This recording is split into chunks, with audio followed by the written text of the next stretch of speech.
It does not mean I have a PhD, and it doesn't mean if you have a PhD you have to leave either. So. So we're on again. All right. So apologies about the video. We couldn't get it to transfer, but hopefully everybody on the Hangout can see one of the two screens up here, and I'll try to speak really loud. So this is FRHTTP and functional reactive programming in Node.js. So functional reactive programming is a paradigm that's been around for a while, but most people unfortunately have an experience like this. They get to see all of these very strange words, and they end up here. So trying to learn functional reactive programming that way is sort of like trying to learn French before you can make French bread. So we're going to try a little gentler approach. Like I said before, functional reactive programming has been around forever. That's partly why it has its own vocabulary. It's based on lambda calculus, which has been around since the 1930s. So functional reactive programming is a programming methodology based on composing pure functions that respond to values over time. So we're going to focus on those two parts of this sentence: composing pure functions and values over time. So let's talk about what pure functions are. A pure function maintains no state. It operates only on its inputs, meaning it doesn't, like, you can't operate on the date, for example, because that's not one of your inputs, right? Unless you took that in as a value, you can't operate on it. Doesn't alter its inputs. So if somebody sends me an object, I don't do something to that object and send it back. And it produces repeatable output. If you follow these rules, you always produce repeatable output. If your function, say it's a function called add, and it takes an A and a B, if you only operate on that A and B, and you always return a single value, then no matter what day it is, what time it is, if I give you a 1 and a 1, I'm going to get a 2 out. On the other hand, if I multiply that by the number of ticks since FH, then I'm going to get a different answer every time I call that function, and that's not what we want. So what's the alternative to a pure function? Functions whose output is not solely based on their inputs. For example, today, right? Today is going to change every single day. So that's not a pure function. Functions that change the system, console log, or functions that turn on, some div on your screen, whatever. They're changing the state of the system. These are called side effect functions. Now, why would we have side effect functions? Because the world isn't pure. But we want to keep these on the edges. We want to minimize our use of side effects, and we want to call them out when we do use them, so that people know those sections are impure. So the next part was values over time. So we represent this with a concept called streams.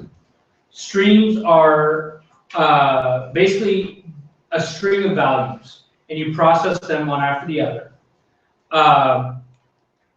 This is what makes us reactive. So as values come in, we evaluate and produce an answer. Streams are also where we're going to compose our functions. So remember, we talked about composing pure functions. So when we compose functions, we take the output of one function, hand it to the next function, and then that function acts on that and moves it along. So if you ever used a spreadsheet before, you've done FRP. So let's take a look. So in a spreadsheet, we may have 3 cells, A, B, and C. And C is the sum of A and B. So when A gets a value and B gets a value, C evaluates and prints out that value. If I only change B, I don't have to do anything for C to reevaluate. If I change A, I don't have to do anything, C reevaluates. If I change both, same thing. If A doesn't have a value and B has a value, C doesn't do anything, right? Initially, because it's not ready yet. So what are some of the upsides of this? Why would we do this? So it's easy to reason about. Once we remove state from the equation, things get a lot simpler in terms of dealing with inconsistencies of, all right, I need to make sure this piece here and this piece here look the same because they're trying to manage the same set of data. We can take simple behaviors and turn them into complex behaviors, right? So imagine adding and multiplying, right? Multiplying is just adding over and over, right? So adding is a simple behavior, multiplying is a more complex behavior we can create by composing lots of adds. We can be lazy about how we evaluate. Because we know when something wants our value, we can decide we don't want to pay a runtime cost for evaluating this because nobody cares. And as soon as somebody cares, we'll pay the cost of evaluating. Code reuse is something everybody talks about, right? I want to be able to reuse code. But unfortunately, oftentimes, we start down this path of code reuse and then end up not really being able to reuse it because it's buried in some private function, or it's really too tied to kind of the stuff around it. If you start writing pure functions, they're by their nature reusable. And composing encourages reuse.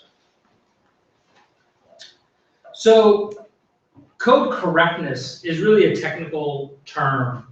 You can actually prove that your code works because you can show that it operates on its inputs.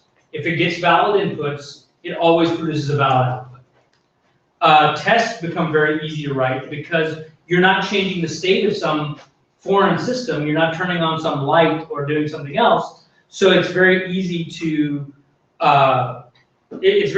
create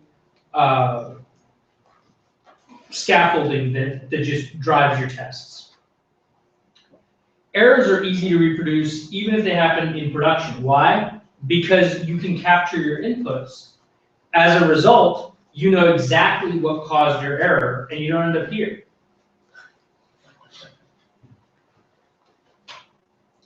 So the need for future-proofing is also minimized. One of the things that we spend a lot of time doing as developers is trying to make sure that, one, the next guy is not going to be hurt by what we're doing, and two, that it's malleable enough that in the future, when somebody wants to add something to it, they can.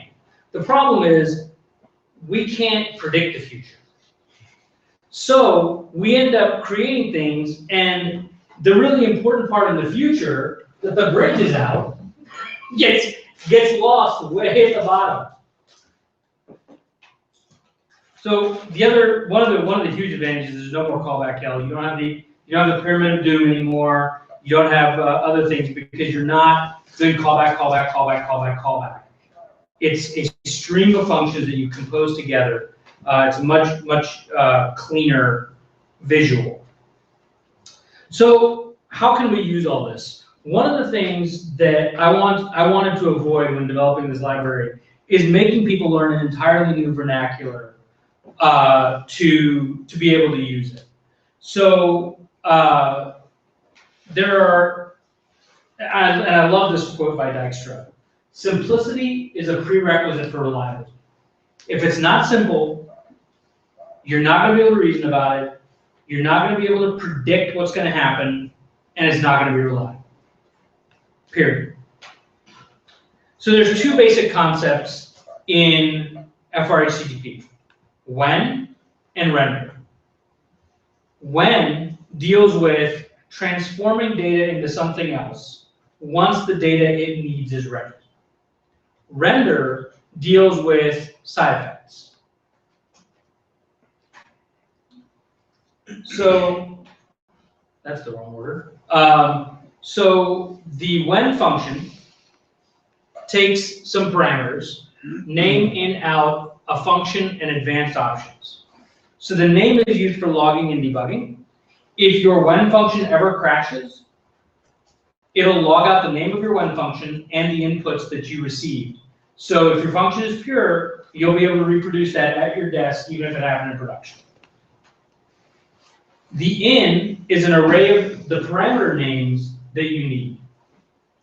So the system will monitor when these parameters are ready and when they change and call your function. The out is a list of parameters you plan to produce. If you don't list a parameter in here, you can't produce it. The function is your function to run. And then advanced options are, there's actually 4 advanced options right now. Take many, which allows your function to be called repeatedly. It defaults to false, so your function will only be called once when all the inputs are ready. If you want your function to be called multiple times, you would set take many to true. Trigger on allows you to ignore certain changes. So if you say you take 3 parameters and you only care if one of them changes, you can say trigger on that one, ignore the other 2. Enter and exit allow you to guard your function so that enter can filter inputs so that you are protected from bad inputs, and it can also transform inputs. Exit can do the same thing. It can transform your output. So before your value goes out, exit gets called. So, and this is chainable. That should have come up last, but it didn't. And what that means is I can do a when block, when, and just tie them together. So what is this when function call on? Is it on the FRHTTP? Yes. Okay. So we're going to see that. Okay. It's an excellent question. We're going to see that when we get to some code. Can you repeat the question real quick, just for the? Sure. The question was, when does this? Where does this when function live? When does it? Where can you call it? Thank you. So the function in the when block takes 2 parameters, emit and input, and you can call them whatever you want. Produce. I sometimes call them produce. Sometimes I call it emit. The emit is an object that has a value method and a error method, or a done method. It also has an error method. I forgot to mention that one. But basically, what happens is you say value, give it a key and an object. You can say when you're finished with your function, you say emit done. This lets you do asynchronous stuff. You don't, when your function exits, it's not done. It's done when you say it's done. Input is an object that contains every parameter you requested. So if I requested A, B, and C, input would have input.A, input.B, input.C would have my values. Render is a function that takes your inputs and a function that it's going to call the inputs you want to use for your render function, and then the function to run to actually render. So the writer and input are basically what you're going to write. The writer is a object that has lots of methods that let you send data. The default writer does. So you can send a file, you can send an object, you can set status, you can set headers, all of that stuff. And input is the object of the with the parameters you requested, just like your when inputs was. So one more thing that we need to actually make this whole system complete, because we don't want to have impure functions, we need a way to get values that we want, for example, database connection, into the system. So we do this with inject.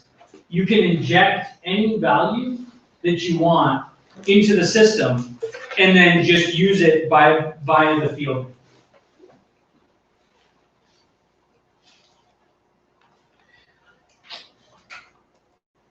So making a route.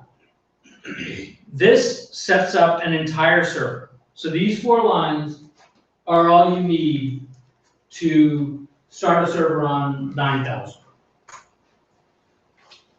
What this does is it creates a server. The 3rd line creates a get path. It returns a string. So we call on value on that string, and then we get a route, and then we can configure that route, and we'll see that in a moment. And then it just listens. So the supported verbs are get, head, put, all the HTTP verbs, and then also non-rest. And non-rest we can use for things like socket idle, and we'll see an example of that. So this is a mean stack, and so before you kick me out, there's a way to actually do this in the mean stack. So if you're using a mean stack and you just want to try this for one route, you do app.get, whatever route you want, and then server.run route. The routing in FRHTTP is a little more advanced than the routing in Express. So instead of doing Express does a first fit, FRHTTP does a best fit. So the order of your routes doesn't matter. You can have a splat, which means anything, and then you can have a more specific route after that. And if you type the more specific route, it'll still pick the more specific route. So you have to be a little bit careful about how you set this up. But in general, if you're not doing bad practices, it should work. So now that we've gone over the basics, let's take a look at some code. So minimize this. Hey, Amir, just for the sake of the guys that are online through the Google Hangouts, we'll put the slides in. Yeah, definitely. We'll put the slides on up online.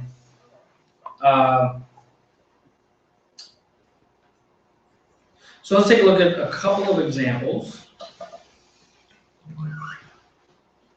So this is the most basic example. Can you guys see that okay? Zoom in a little bit. Is that good? All right. So here we have a get route. Samples hello.world. Remember, so the only real quirk here is this on value. You don't really have to know too much about streams, but remember to put the on value. That's pretty much it. It returns a path or a route. And then this one doesn't really do much with it. It just renders out a hello world. So it's a very, very simple route that all it does is just say hello. Not particularly interesting, except that it shows you kind of the render function. You'll notice it doesn't require any parameters, so it doesn't really need to worry about input. It just needs to take away. So let's take a look at something a little more complex. We'll take a look at check square. Check square is a little more interesting. It checks to see if something is the square of something else in very possibly the worst way possible. So you'll notice that there are two whens here. They both have names, double it and check it. They both require parameters. The first one requires the URL variables, and it returns a square to the power 2, and then inside it produces a value, square to the power 2, which just multiplies the 2, right? And then it says done. The second one takes that and it compares it to the number that came in off the server that we wanted to compare to, and it says done, and it returns a passed if it passed. The render function will write out, this was a square or this wasn't a square. So we can kind of see this work. Let's run our server real quick. And you can see all of this on GitHub.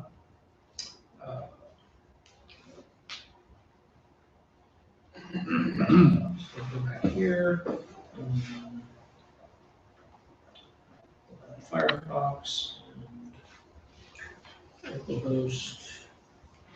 One. Simple. Protocol.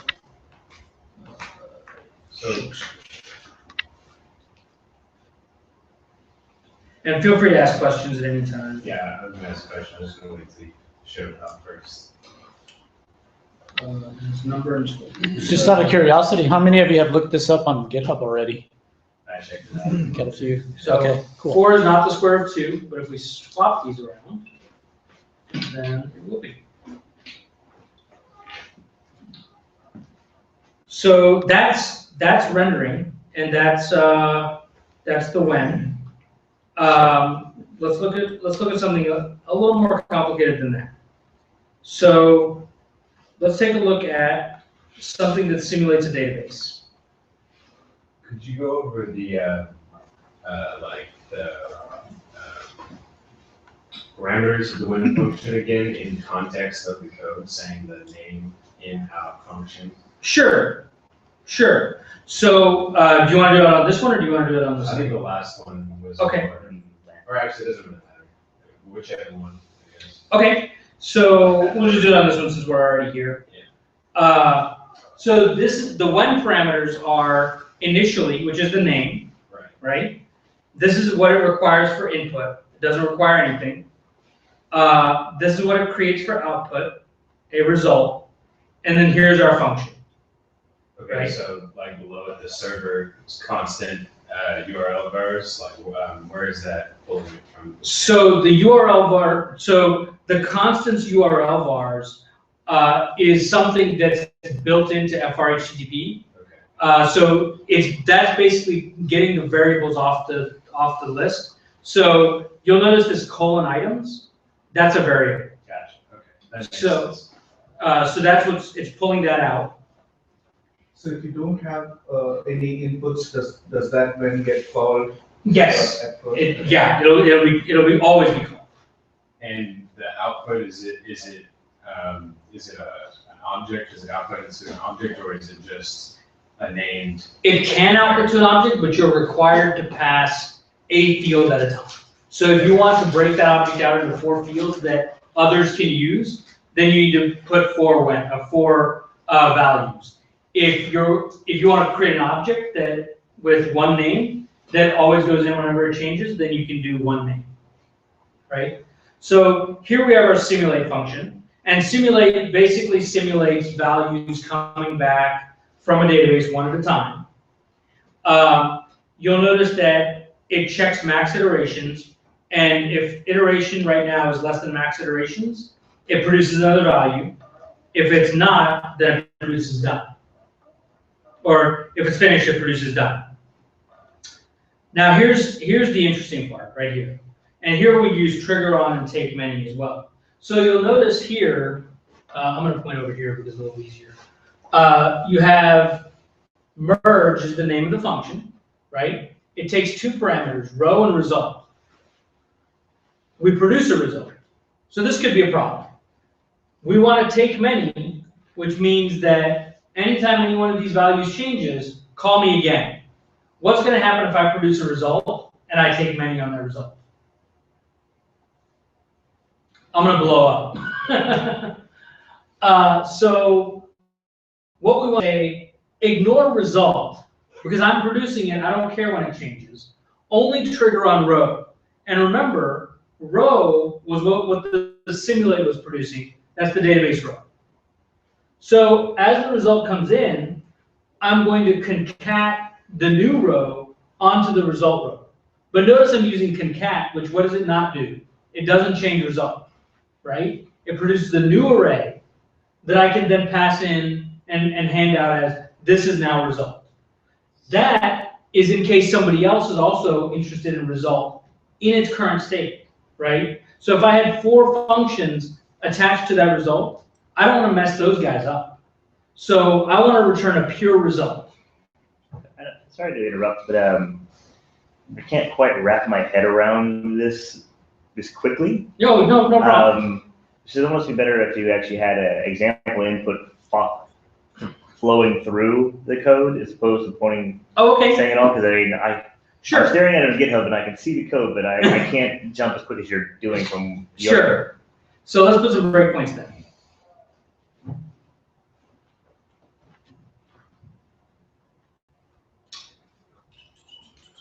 I think we all had that question, but thanks for asking that, Chris, because nobody was going to ask it otherwise. No, feel free to jump in and. I'm not even cheating because I'm looking straight at his code on GitHub. don't have to glare at the screen.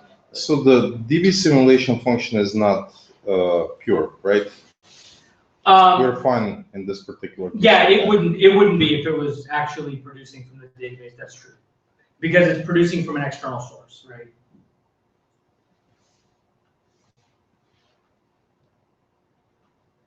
In this case, technically, it is pure because it's taking the count from us and just producing 0 through n, whatever we say. So right now we're stopped on simulate because, well, let's actually start from the beginning. So we'll start from here. So I'm going to stop the server, rerun it, and then rerun our page. So initially got called first. Why was that? Because there's no input. That's right, because it doesn't require anything, so it's going to get called first. So it's going to produce a value result. So this is an interesting point. Why would we want to produce a value result right now? To initialize it. Right, exactly. So because our merge function will not run without a result existing, so we have to produce a result initially so that we have something to run against. And what is producer at this point? Producer is the object you get, right? That's the emitter. That's from where you're going to push your value out, where you're going to say done, where you're going to say error. So you'll notice it has these 4 functions: done, error, value, and from node callback, which we haven't talked about. And that's coming from the. That's coming from the system. Yeah. Okay, that wasn't obvious. And so if the second function, the simulate, doesn't accept anything, will it It run does. in parallel? If it doesn't accept anything, will it run in parallel with? No, because node is single threaded, one of these functions will get chosen to run first. Okay. At random. Is it at random? Not really, but we can imagine that it is. Okay. It's not in the order that you. Yeah, it's not necessarily in the order that you put it in. But it doesn't matter because we don't care what order, we don't care about the world, right? We just care about our little microcosm. So that's where being pure comes in handy. So now we're going to produce a value result. We're going to keep going. And the next place we're going to stop is here. Right? We actually stopped after our set timeout. But the next thing that ran was the simulate function because the values that it requires are available, which is the URL variables, right? So now we're going to produce a value for row because our iteration is less than max iteration. Max iteration is 10. Our iteration should be 0. So we're going to run, and now values are available for merge to run. So now we'll run merge. Merge will take the input result, which should be empty right now, right? And concat it with the row, which should be 0, and finish. Now we're going to produce another row, and because of this take many, we got called again. And we'll merge this result again. And now our result is what we created the last time, which is a single element array, and we're pushing, or we're going to concat another element onto it. Was render called these times? No, render won't be called until, that's a very good question. Render won't be called until nothing else can run. So the system monitors what can run. And as long as something can run, as long as one of these functions can further transform data, it'll keep going. Once nothing else can run, then render will run. So let me put a breakpoint on render as well, so we can see that. So now we're going to keep going. So now we're at 2. Now we're at 3. I probably should have picked a smaller number than 10. 4.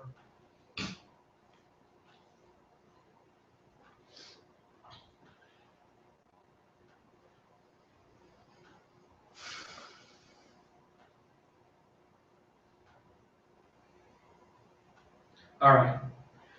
So now we've gone through everything we can go through, and now we're going to render. Because nothing else can run, because this guy called done, simulate, called done, right? Nothing else can run. Everything's finished. Now we're going to render our result. And write body will take the result, and if it's a JSON object, it'll JSON stringify it and spit it out. If it's a string, it'll write it out. You can also write more complex stuff out if you want to control more of the details of it. And then here we'll see 0, 1, 2, 3, 4, 5, 6, 7, 8, 9.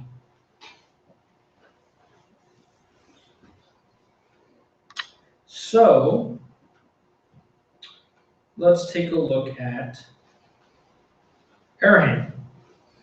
One of the problems with express and callback based stuff in general is that you end up with terrible error messages that you can't make heads or tails of. So what happens in FRHTTP when there's an error? Pull up the console. Now I'm going to go to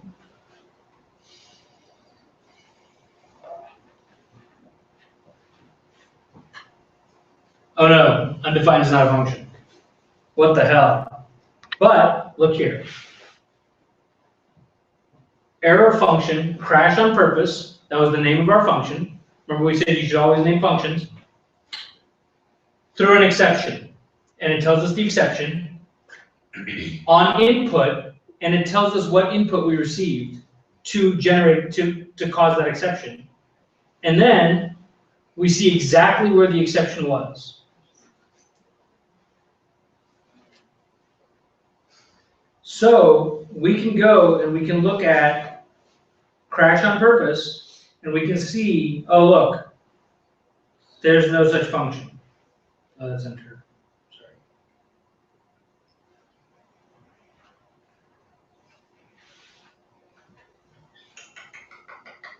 Where's my function? Oh, okay. So we can see that crash on purpose, there's no crash now. So input at that point is your demo A value object. Right, demo A value. And then this internal ready is basically just for, it's used to basically kick off the whole system. So it needs to wait until all the functions are registered and things like that before it can kick off the whole system. So no matter what you listen for, every function listens for internal ready. I'm sorry, why it's not showing uncaught exception JS and the line number? I'm actually wondering about that myself. I think there's a issue going on there. It should show it here. I'll look into that. But the idea is that it'll be on the top of your stack, and you'll see it right there. Okay. So, and then we can also catch for. So when do you do the, is that the set custom error handler? Set custom error handler is for, yeah, it's basically so you can set a custom error handler if you want to write something else out. So maybe you don't want to give people the keys of the kingdom, and your exception has details that you don't want the world to know. So you can trap it and then write out something else. So here's an example of not writing out just a body, of also setting a status, right? So that's another thing you can do. And writer has lots of methods like that. So there's a writer for example, sending a file. So you can send a file, you can tell it the type, the path to the file, and then you can say the false is I want this file to be saved or not. If you say false, the file will be rendered in the browser. If you give it a name here, it'll pop up a little dialog in the browser to say, where do you want to save this file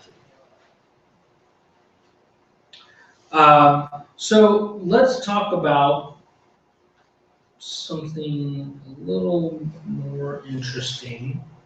So we talked about code reuse before, right? Let's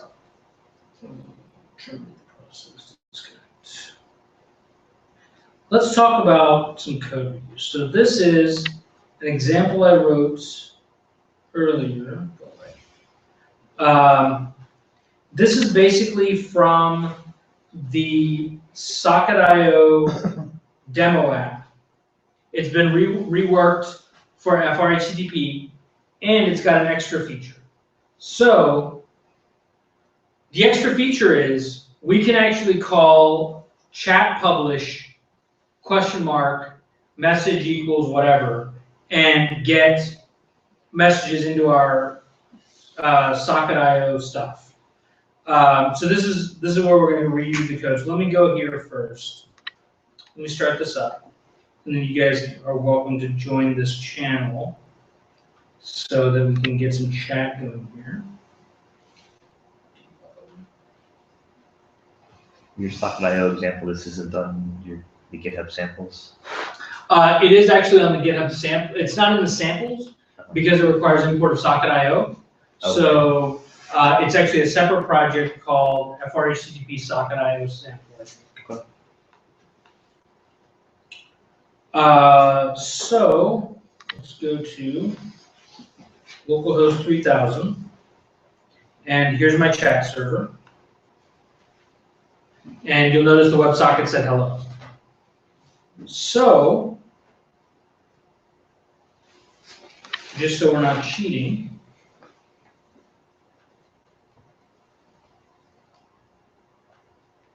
we will go to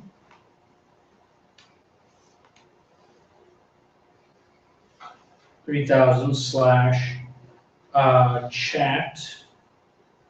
What was the URL? It was /chat/publish.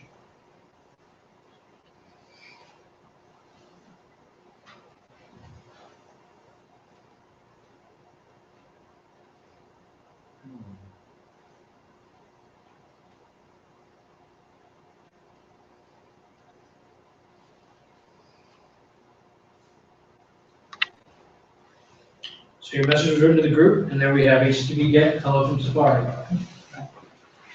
So let's take a look at that in a little more detail. So here we set up the HTTP server and Socket.io. That's all of this. Over here, we created a Socket.io writer, right, to write our data to Socket.io. Here's our get for /, which is just going to return our index file, which is the little chat applet or chat program thing. And then here is the interesting part. So this is the get route that we call from Safari. Now, the get route has an inject. Remember, we talked about not using global stuff. So the inject injects an IO writer. The server has a bunch of built-in whens, query string, parse body, that type of thing. So we're gonna call one of those. So we want the query string off the URL. We also have an initially. Once the query vars are ready, we're gonna split the query vars into a message and a source. We're gonna create the message from the query vars. We're gonna put a source of HTTP GET. And then we're going to be done. Once we have the message and the source ready and the IO writer ready, then we're going to perform this side effect. So ideally, this side effect would have been in the render function, but I wanted to use it again, so I put it out here, and I probably should have put publish message side effect or some name like that, so that it was clear that this was a side effect. And then the render writes out the body of your message was written to the group, right? That's what we saw in Safari. Now, here's where we get our code reuse. So IO on connection will get the connection from the WebSocket. when the server sends a chat message, we're gonna run this route. Remember we saw run route in Express. So there's two ways you can run a route. You can run a route with the normal renderer, which is just the HTTP renderer, or you can say, I want to run a route with a custom renderer. So say I want to have a page that shows up on my website, but I also, on a timed interval, want to email that page out. Maybe it's a dashboard, right? And I want to email that out. I can run route with renderer and render to an email. In this case, we're not actually going to render to anything. We're just going to take the get. This is the verb. So this is our renderer, but we only have it here so we can call error. We have a verb, get, which is the verb we used up here. Remember, we have our path, which is chat publish. But now, instead of giving it a query string, we're going to say, we're going to inject these values in. So we're giving it a source, and we're giving it a message. So, because we have a source and a message, this isn't going to run. This isn't going to run. This is going to run. Because we have everything that this needs to run, and we don't have everything that this needs to run. And then we've overridden the renderer here, so it's just not going to do anything. And that's how we're basically reusing this exact route to both do socket.io and do requests from the web.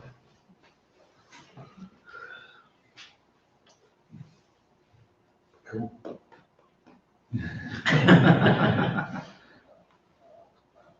So I'm going to go ahead and open up the floor to questions and comments, and then we can do some live coding if you guys want. Or we can go slower over something else. Or faster over something else. So there's lots of examples in the GitHub repo. And there's also, I also blog about this stuff at Medium. So you guys can go there and check it out as well. Hey Amir, did you go over the using FRHTTP in conjunction with Express? Sure. Yeah. So I actually have an app that does that as well, as part of the socket.io stuff. So let me pull that up.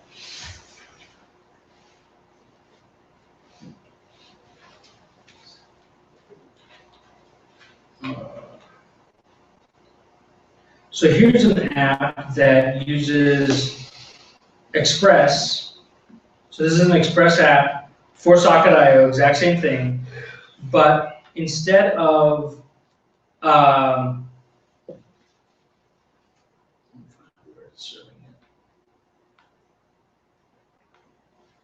yeah. So here's the Express app, and it's using FRHTTP tap get for some reason, but you could literally just pass this into here. So you could just pass FRHTTP.run route right there. I probably just was too lazy to do that, or was playing with it for some reason. But oh, I was probably playing with the executor. So, so that's using it actually. I mean, it's literally that easy. Yeah. It's just pass it whatever route you want to use. Get FRHTTP.run route. So basically, in the if construct that you have there, where if tap and then you have the body. Yeah, you just get rid of all of this. Okay. And just have it right there. So right now in FRHTTP, is there any sense of kind of like with Express where you can render a view and have your templates and all of that? You don't have that yet, or? so you can render a view. You can send a file. you could easily import Jade into here. So Jade already provides you a means of creating Jade from a file. So you can just tell Jade, hey, render this file into this text blob. And you would do that inside of a when, and then return that to your render, and your render will just write that out. Gotcha. So that's actually one of the things that I was going to do a sample app on, was using Jade with FRHTTP. So you can, so you can do all kinds of crazy. And in that case, you can use anything else like EJS or whatever else, other templating engine you might want to use. Yeah, you can use whatever template engine you want. So let's go back here for a second to, I'm going to stop this. I'm going to go back here for a second to FRHTTP.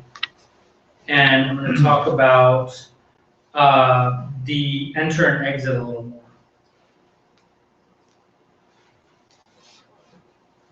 So factorial is a good example of and using an enter function to filter. So what happens here is you have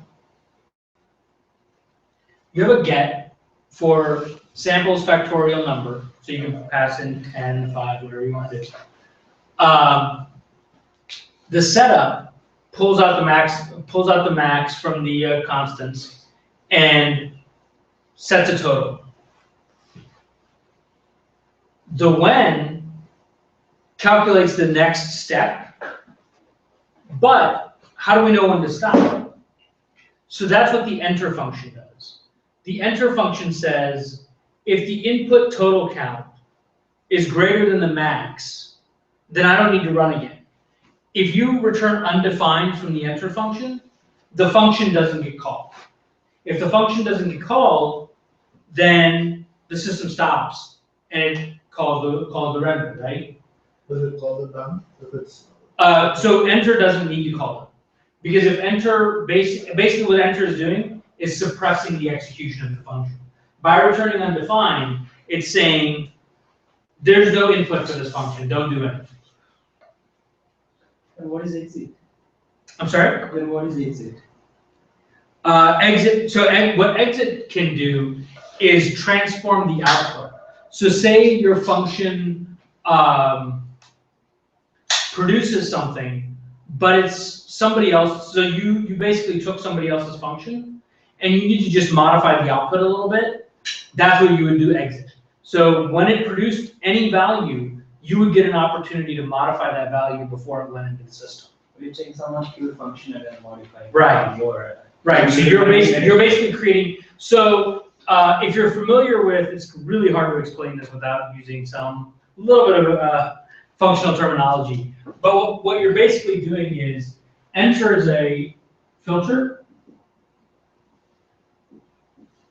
It's basically, well, it really goes like this: map, filter, flat map, map,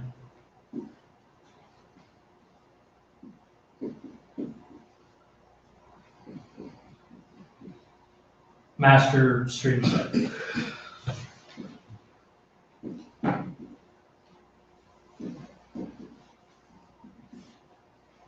And then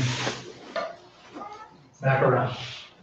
Can the exit also potentially filter, as in? No. Okay. The exit could suppress it, but it can't prevent the function from running.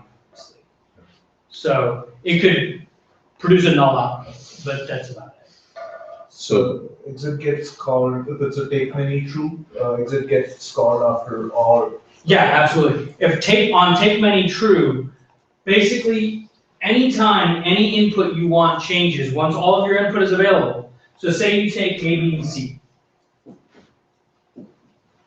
Anytime, once A is available and B is available, you still need to wait for C, even if B changes 30 times. Once C is available, anytime any one of these changes, you'll get called if you do take many. So maybe you want to produce D, which is the sum of A, B, and C. If A is 1, 2, and 3, you'll produce a 6, right? If only A changes to 2, you'll produce a 7. Because it'll give you the new value of A and the old values of B and C. Exactly like our spreadsheet, right? How would that be different if you didn't have or take many? So if you didn't do take many, excellent question. If you didn't do take many, you're going to produce a 6, and then it's going to disconnect. Okay. So now when A changes, you're no longer connected. So you won't be notified. Well, I guess when you have take many, how do you know when you, I guess within the body of the win is when you know when to render it? I guess when they all stop changing? Or? So that's a good question. So how does the system know when to render? Basically, what happens is the system is tracking what's going on. It knows how many functions are running right now, and until that number drops to 0, it's not going to call render. As long as data is changing that some function can use to run, it'll keep running. Once data settles, nothing else can change the data, then it's finished, and then it'll call render. So I could put the code for what does that up, but it's a little dense. Aren't you counting the done calls? Sorry? You are kind of counting the done calls. Yeah, there's a runnable stream that it manages. I'll put that code up. We can talk about it. It might lose you. I apologize in advance if it does. So there is a, let me find it.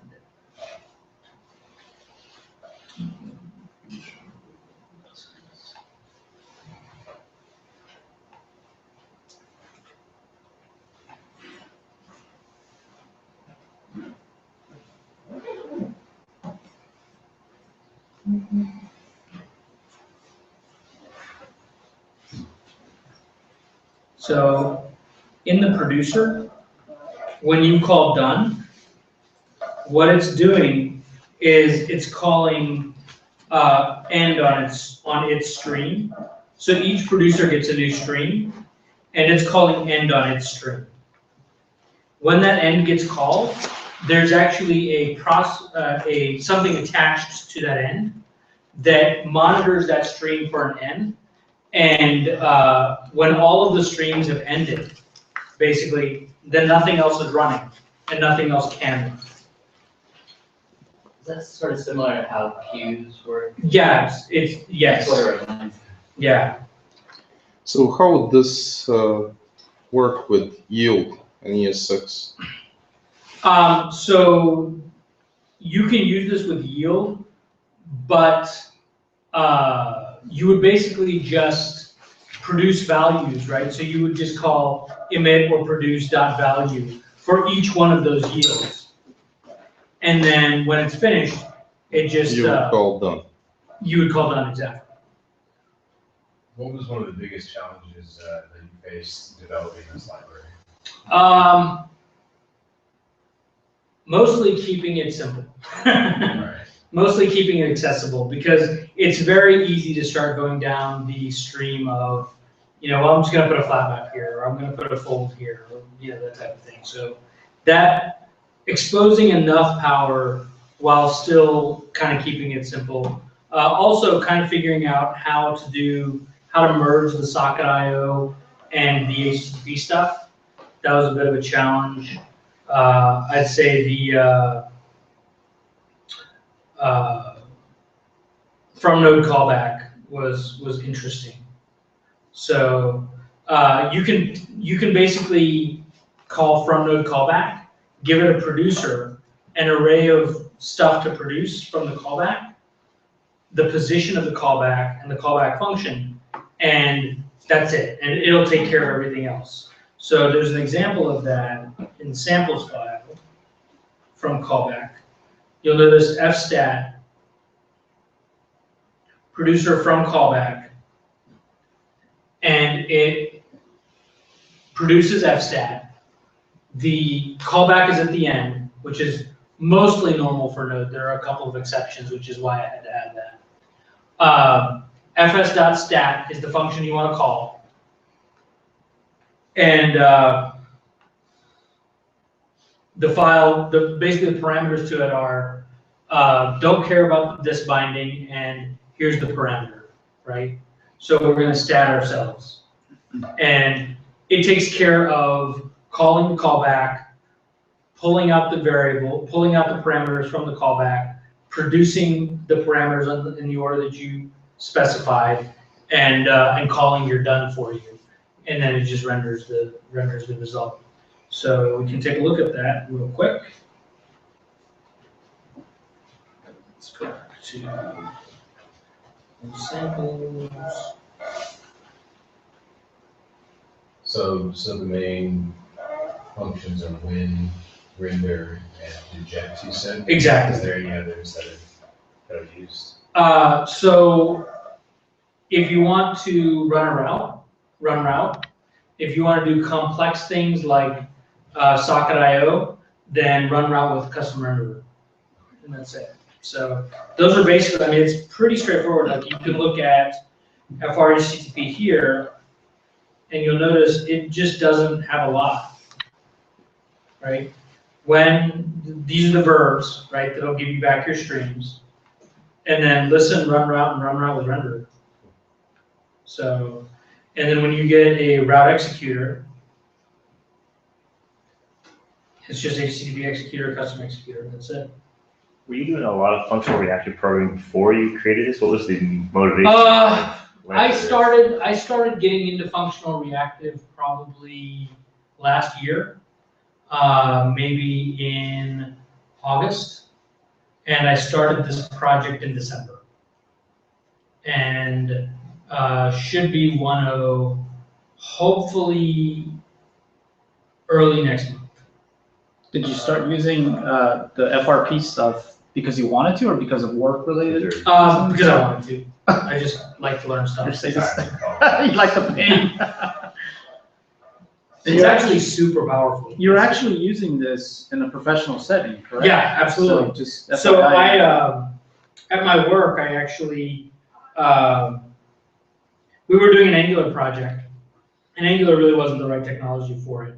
React was, and React fits really, really well with FRP. And so I kind of really got into FRP when we I kind of, you know, when we moved to Angular, I kind of pushed the whole FRP bandwagon forward. And this is actually all built on Bacon. So one of the quirks of this is you can't actually pass a Bacon bus into inject. What is Bacon? Bacon.js is a stream framework or stream library.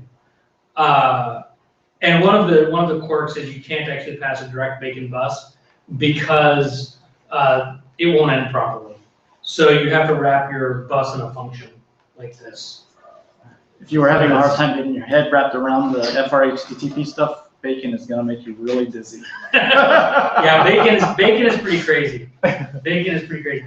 And this does a lot of, so if you want to really make your head spin, take a look at the executor and take a look at make process template. This is where all of the magic happens. So I think, just a couple of words here, I guess, as the organizer. I think that this stuff is really cool and it's really important. I'm not sure if anybody's been looking at it, just considering it for professional settings or whatnot, but I think it's really important. Just like Amir was saying, you know, a lot of this stuff will make your head spin.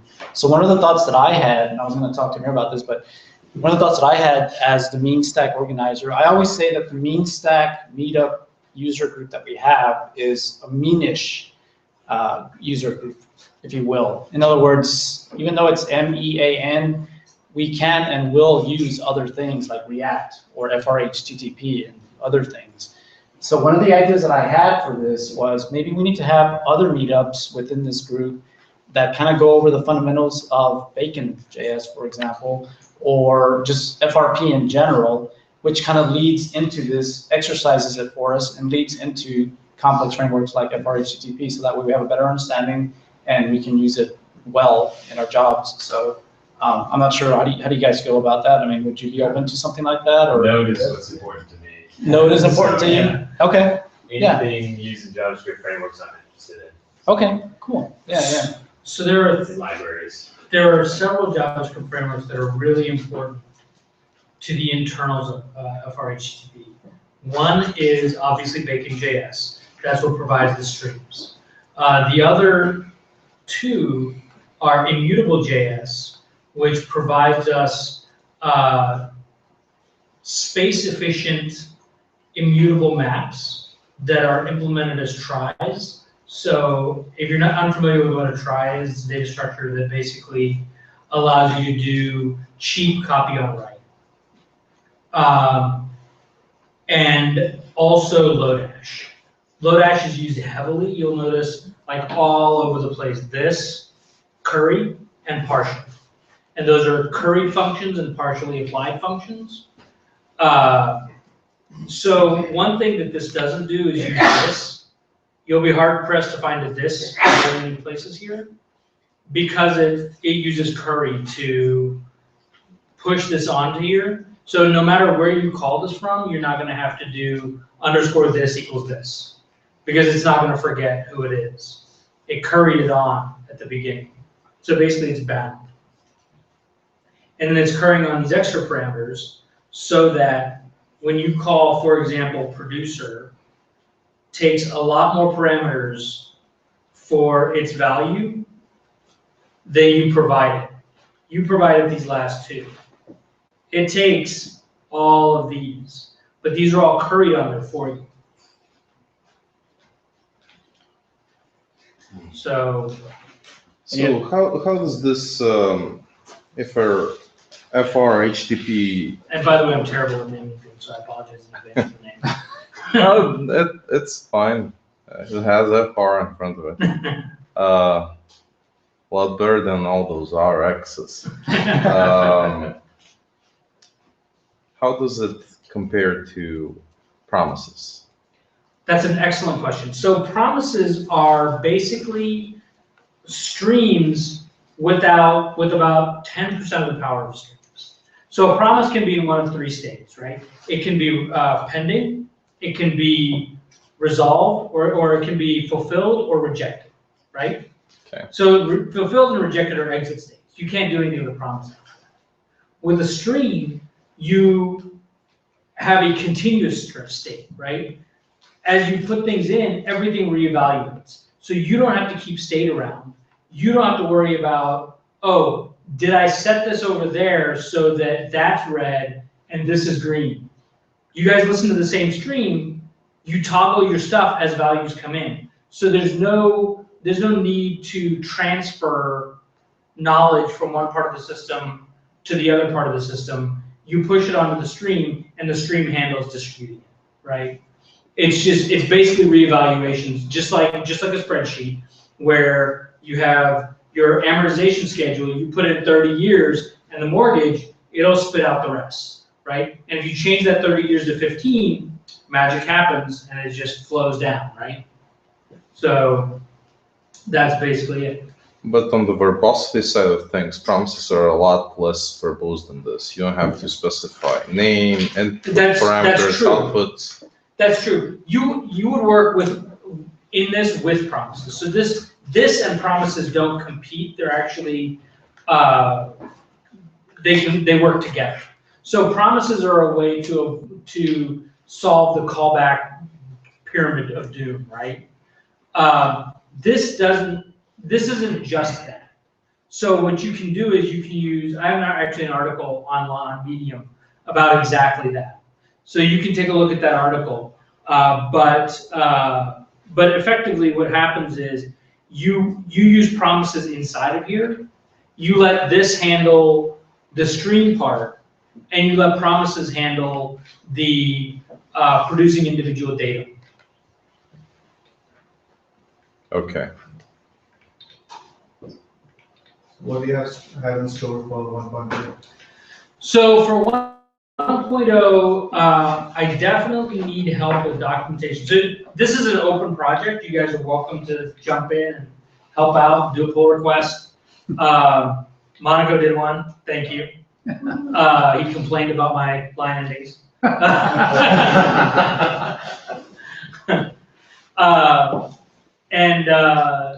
So a few things that are necessary. One, there's some documentation, but I want kind of a better flow on the documentation. I want a better README. I want more samples, and I want more tests. So right now there's a whole bunch of tests that test most of the functionality, but I'd like to get even more tests that kind of do different types of more complex behaviors. Can you go through one of your tests? I'm sorry? Can you go through one of your tests? Sure. So there are several tests here. So the server spec has creating a server, creating a route, adding some stuff, you know, running a non-rest route with a custom renderer, that type of thing. And then it actually has a whole bunch of Frisbee tests. And what Frisbee does, basically what it does up here is it starts up a server, and then it calls the server, so it's kind of black box testing. So it calls the server with several routes that go through different things, like process order, so that things aren't evaluated when they can't be evaluated. It does the multiply test, the divide test, skip not produced. So we saw basically, you know, the get route when we injected into it, we didn't want those functions to run. So skip not produced, make sure that happens. Replay, recursion, factorial, that type of thing. So here are some of the tests on the server. So this is process order. And this is another form of the when. So remember I mentioned the when can take three, maybe I didn't mention this. The when can take three types of input. One is this object. The other is what we've been using, which actually becomes this object. And the third is actually an array of these objects.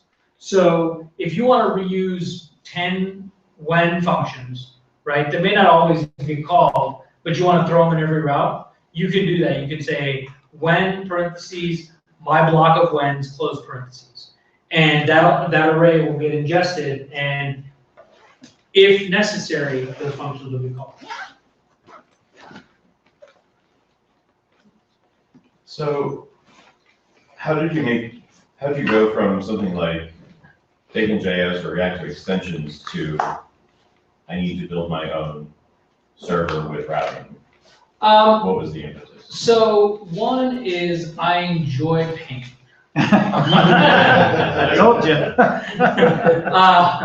But mainly it was because of my frustration with the fact that there wasn't really a simple way to do that, right? There wasn't really a simple way in Node to have a functional reactive server, and I didn't really like the way that Express and Happy and all those guys kind of handle the connect,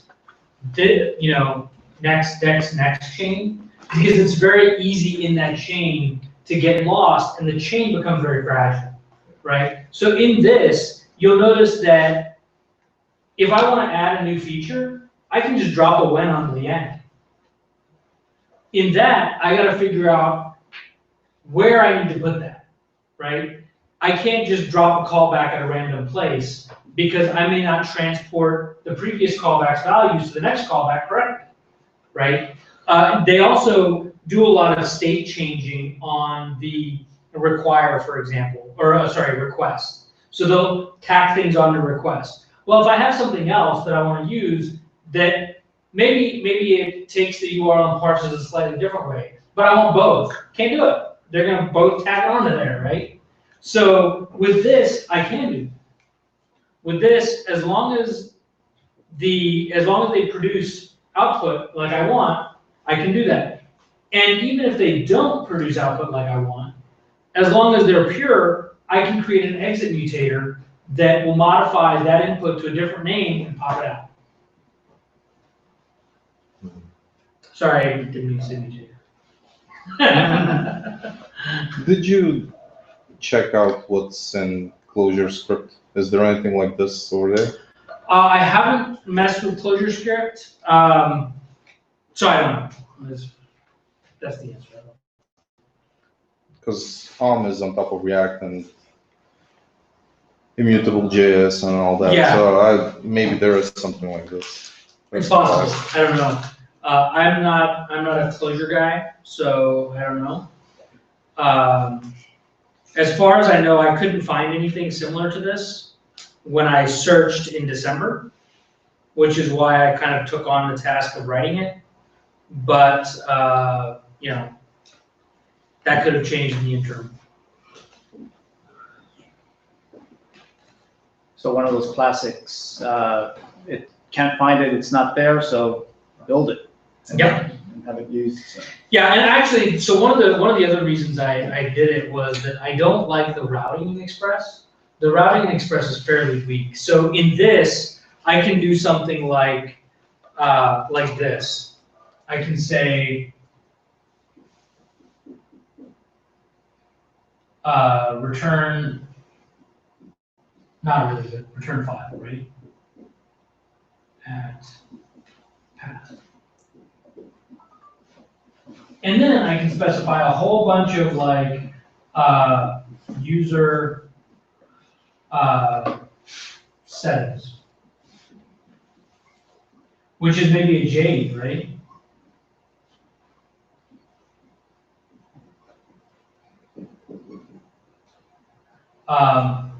So basically, as long as the path is overridden, I can do something different, but I just want to be able to return a file if it's there. So this is another way. Another thing you can do with this is maybe protect some client files, right? So maybe some files you want to have everybody access to, some files you want to have protected to certain users that are logged in. So you can do that with this. You can't do this with ExpressJS.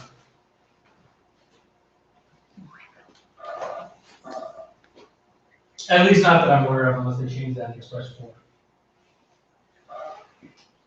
So we're right at 8:31 right now.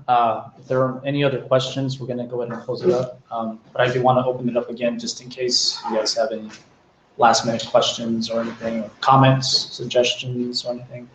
So I think that's it. So thanks, Amir. Appreciate it.